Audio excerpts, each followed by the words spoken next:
there's a lot of research out there that will say your incidence of heart disease goes up significantly, or incidence of type 2 diabetes, or the correlation between drinking one diet drink per day and type 2 diabetes was 38% higher than the folks that didn't drink one of the non-nutritive sweetener drinks per day. But you got to ask some questions when we start looking at research like this. Okay, so what about people that exercise? Did they control for that? Did they take those out of the equation? Was it different in women? Was it different in men? Was it different based on if they're 40 years old or if they're 68 years old? You got to ask all these things to know if it's going to actually apply to you. You got to know what was their diet like outside of the non-nutritive sweetener. Did they bring in lots of sugar throughout the day besides that diet drink, whatever it might have been? Were they drinking sugary drinks? Were they eating lots of highly processed foods, things that were going to affect their blood sugar and their insulin levels on a regular basis, or maybe more than it should?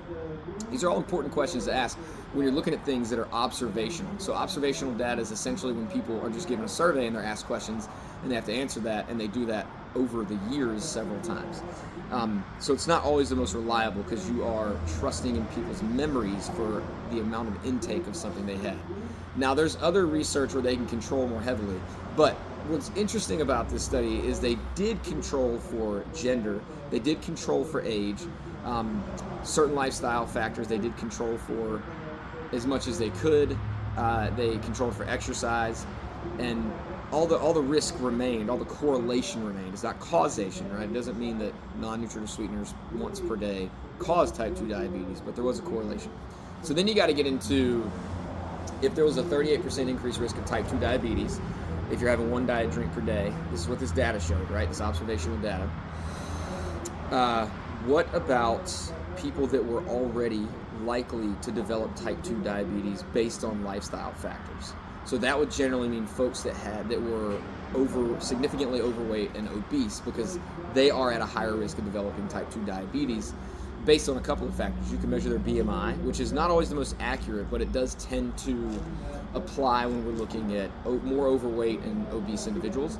And then you could look at waist to hip ratio. That's been an indicator that's correlated to developing type 2 diabetes. So they looked at both of those in this aggregate of data, and they controlled for it. So essentially anybody who was likely to develop type 2 diabetes in that age range based on their BMI and their waist to hip ratio was controlled for. So they were essentially taken out of the data. And once they did that, that's when they actually found the 38% correlation to 38% increased risk of developing type 2 diabetes if you have one diet drink per day as compared to no diet drinks per day.